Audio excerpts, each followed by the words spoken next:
The night was colder than usual. A soft drizzle fell over the quiet parking lot of a small-town auto repair shop. The sound of raindrops hitting metal roofs echoed faintly in the distance. Inside the dimly lit garage, Liam Turner, a single dad and mechanic, was finishing his last job for the day. His hands were covered in grease, his eyes tired, and his mind already thinking about his 6-year-old daughter, Emma, waiting for him at home. It had been a long week, too many cars, too few hours, and bills piling up like an endless storm. But despite it all, Liam kept going. Because when Emma smiled, every sacrifice felt worth it. He was just locking up when headlights flashed across the lot. A sleek black car, definitely not the kind that belonged in a small town, pulled up slowly.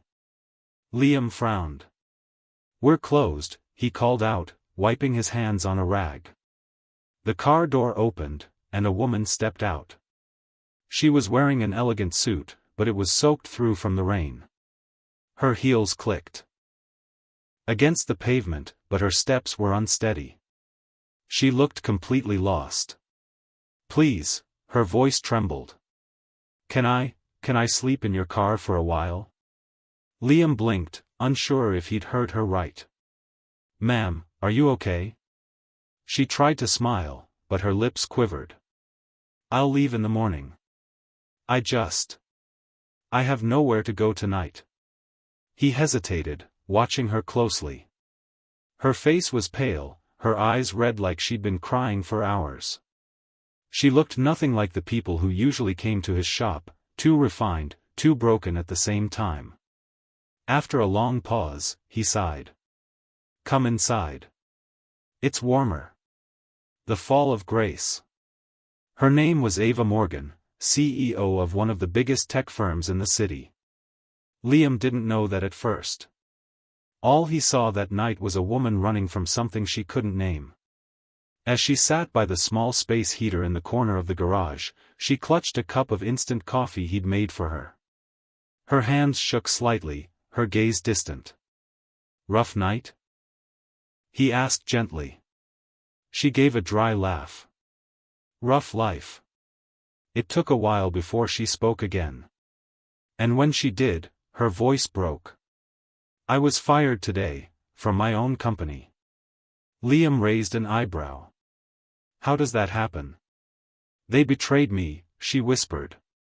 "People I trusted, my board, my partner. They took everything.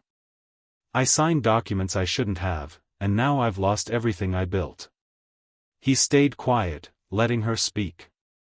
"My apartment was rented under the company's name. My cards are frozen. I don't even have a place to sleep." For a moment, the rain was the only sound between them. Liam looked at her, really looked. Beneath the exhaustion and pain, he saw something familiar: loneliness. "Then stay at my place tonight," he said finally. She shook her head immediately. "No, I couldn't. You don't even know me." He smiled softly. "I know what it's like to have nowhere to go." Two worlds collide.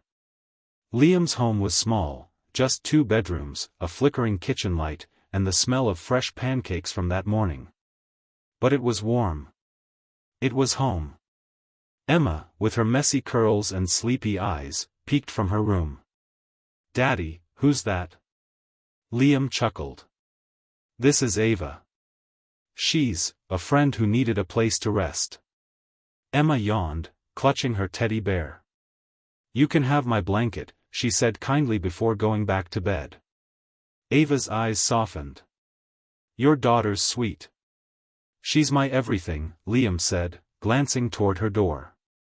"Her mom passed when she was 2. Ava looked down, guilt and sadness filling her chest. "I'm sorry." He shrugged. "Life happens.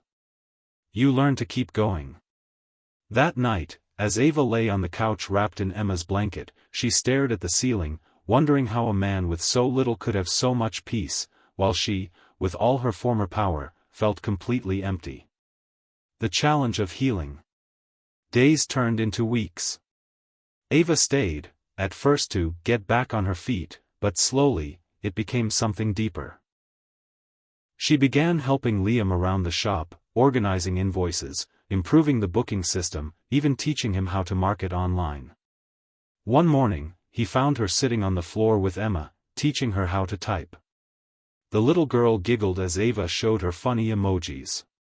For the first time, Ava's laughter sounded real. But the world outside wasn't kind. News spread about the disgraced CEO. Rumors painted her as a fraud, a liar, someone who had stolen from her own company. Paparazzi hounded her. One even showed up at the shop, snapping photos through the window. Ava broke down that night. "I ruined your life too," she cried. "They'll drag you into this mess." Liam took her trembling hands. "You didn't ruin anything. You're fixing mine." She looked up, confused. "Before you came, it was just work, bills, and silence. But now..." Emma smiles more. I laugh again. "You didn't destroy anything, you gave it meaning." The turning point. Determined to reclaim her name, Ava began building again, from scratch.